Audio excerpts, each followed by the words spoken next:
অবশেষে 25শে ডিসেম্বর বাংলাদেশে ফিরতে যাচ্ছেন বিএনপির ভারপ্রাপ্ত চেয়ারম্যান তারেক রহমান। প্রশ্ন হচ্ছে, 17 বছর পর লন্ডন থেকে তার এই ফেরা কি কেবল একটি রাজনৈতিক ফেরা, নাকি এর পেছনে লুকিয়ে আছে কোনো লন্ডন রহস্য বা বড় কোনো রাজনৈতিক চিত্রনাট্য?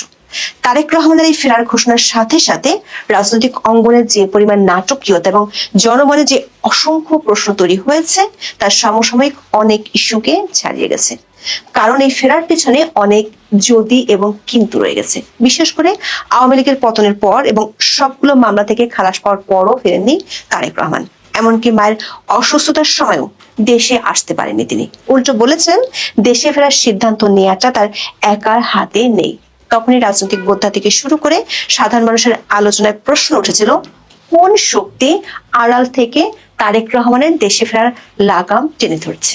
এগুলো কি দেশীয় না বিদেশি শক্তি?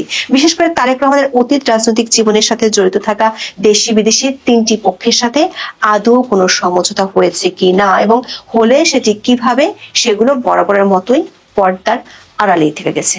এসব কারণে অনেক আলোচনা আর বিতর্কের পর শেষ পর্যন্ত এই যে তারেক রহমান যাবার পাস নিয়ে দেশে ফিরছেন, তাতে যোগ হওয়া অনেক প্রশ্ন এখনো অমীমাংসিতই রয়ে গেছে। আবার দেশে ফেরার সাথে অনেক ধরনের কঠিন চ্যালেঞ্জ অপেক্ষা করছে তার সামনে। এই চ্যালেঞ্জগুলো যোগ করছে আরো নতুন নতুন প্রশ্ন। 2007 সালে সেনা সমর্থিত তত্ত্বাবধায়ক সরকারের সময় দুর্নীতির অভিযোগে আটক হয়ে 18 মাস কারাগারে ছিলেন তারেক রহমান। কথিত আছে, ওই সময় সেনাবাহিনীর কাছে মুচলেকা দিয়ে মুক্তি পেয়েছিলেন তিনি।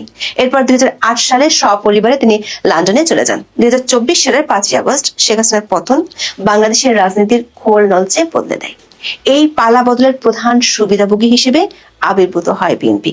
তখন সবাই মনে করেছিল তারেক রহমান সহসাই দেশে ফিরবেন। তার বিরুদ্ধে থাকা 84টি মামলা খুব দ্রুত অকার্যকর হয়ে গেলে বিএনপির পক্ষ থেকে বলা হয়, খুব দ্রুতই ফিরছেন তারেক রহমান। কিন্তু রাজনৈতিক বাতাসের গতির সাথে তাল মিলিয়ে আদালতের দিক পাল্টে গেলেও তারেক রহমানের আশাটা ছিল অনিশ্চিত।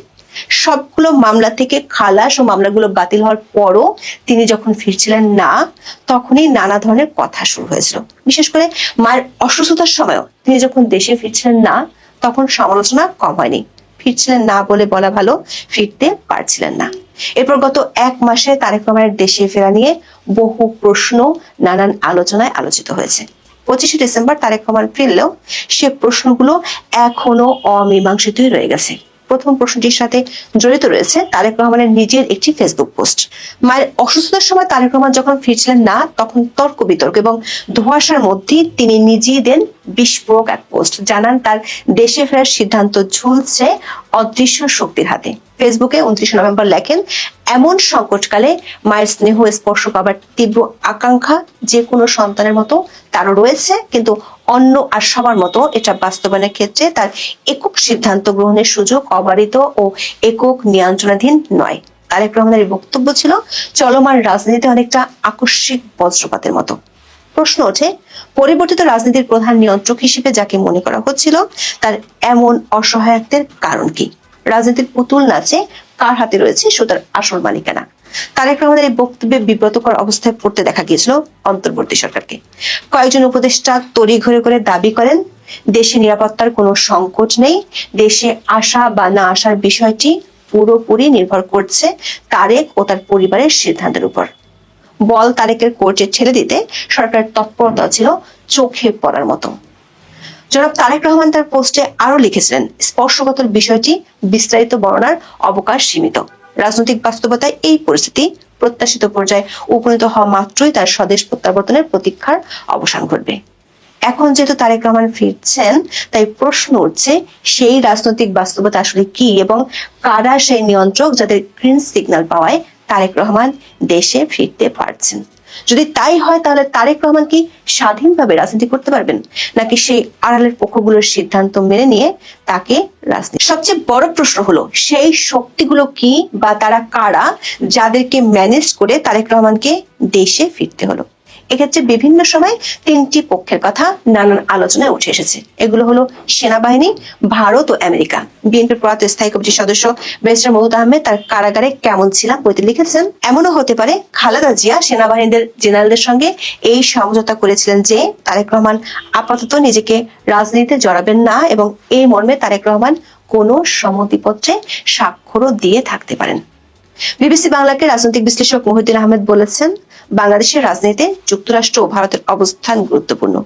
এই দুদেশের নীতিগত অবস্থান পরিবর্তন ছাড়া তারেক রহমানের ফেরার ঝুঁকি থেকেই যায়। তিনি উল্লেখ করেন, উইকিলিক্সের ফাঁস হওয়া প্রতিবেদনে তারেক রহমানের বিষয়ে যুক্তরাষ্ট্রের আপত্তির বিষয়টি সামনে এসেছিল এবং যে যাই বলুন না কেন ভারত ও যুক্তরাষ্ট্রের নীতির পরিবর্তন না হলে তারেক রহমান দেশে ফিরবেন কোন ভরসায়। মহিউদ্দিন আহমেদ দাবি করেছেন, বাংলাদেশের রাজনীতি অনেকটাই নির্ভর করে ভারত ও যুক্তরাষ্ট্রের চাওয়ার উপরে। দর্শক, তারেক রহমানের দেশে ফেরা নিয়ে ভারতীয় সংবাদ মাধ্যমে বেশ গুরুত্ব দিয়ে খবর প্রকাশিত হতে দেখা যাচ্ছে। 17 বছর পর খালেদা জিয়ার ছেলে বাংলাদেশে ফেরার গুরুত্ব কি তা তুলে ধরে একটি প্রতিবেদন প্রকাশ করেছে এনডিটিভি। শুধু প্রকাশই নয়, মঙ্গলবার দুপুরে এটি ছিল তাদের ওয়েবসাইটের প্রধান সংবাদ। এদিনই ভারতের আরেকটি সংবাদপত্র বিজনেস টুডে একটি প্রতিবেদন প্রকাশ করেছে, যার শিরোনাম হলো, তারেক রহমানকে জানুন, বাংলাদেশের রাজনীতির গতিপথ যিনি বদলে দিতে পারেন। ভারতীয় গণমাধ্যমগুলোর খবরে বলা হয়েছে, তারেক রহমানকে নিয়ে ভারতের সরকারি মহলে অস্বস্তি ছিল কূটনৈতিক অঙ্গনে আলোচিত বিষয়। তার শুরুটা হয়েছিল 2001 সালে বিএনপি ক্ষমতায় যাওয়ার পর তারেক যখন দণ্ডমুণ্ডের কর্তা হয়ে উঠেছিলেন। তখন আসামের বিদ্রোহী সংগঠন উলফাকে মদত, নয়াদিল্লির চক্ষুশুল দাউদ ইব্রাহিমের সঙ্গে সম্পর্কের গুঞ্জন তারেক রহমানকে নিয়ে ভারতের মধ্যে নানা সন্দেহ তৈরি করেছিল। এনডিটিভির প্রতিবেদনের শুরুতেই লেখা হয়েছে, বাংলাদেশ যখন সহিংসতার এক গভীর অন্ধকারে তলিয়ে যাচ্ছে এবং উগ্র ইসলামপন্থী গোষ্ঠীগুলোর দাপট বাড়ছে, তখন আগামী ফেব্রুয়ারিতে অনুষ্ঠেয় নির্বাচনের আগে অন্যতম বড় রাজনৈতিক ঘটনা হিসেবে সামনে এসেছে বর্তমান বাংলাদেশের রাজনীতির অন্যতম গুরুত্বপূর্ণ ব্যক্তির প্রত্যাবর্তন। ভারতীয় গণমাধ্যমগুলো বলছে, তারেক রহমান নয়াদিল্লির কাছে শ্রেয়তর হতে পারেন, কারণ তিনি দিল্লি পিন্ডি উভয়ের কাছ থেকে সমান দূরত্ব রাখার কথা বলছেন। সাম্প্রতিক ভারত বিরোধিতার বানের মধ্যে বিএনপির সংযমী আচরণ নিয়ে চলছে নানান আলোচনা। বিশেষ করে গত কয়েকদিনে ভারত বিরোধী প্রকাশ্য কর্মসূচির কোনোটিতে দলটির অংশগ্রহণ চোখে পড়েনি। এমনকি বিভিন্নভাবে এ ধরনের আগ্রাসী কর্মসূচির সমালোচনাও শোনা যাচ্ছে বিএনপি নেতাদের কণ্ঠে। বিস্ময়কর ভাবে সাবেক স্বরাষ্ট্র প্রতিমন্ত্রী লুৎফুজ্জামান বাবরও ভারতের বিরুদ্ধে কূটনৈতিক শিষ্টাচার বহির্ভূত কর্মকাণ্ডের বিরোধিতায় সরব হয়েছেন।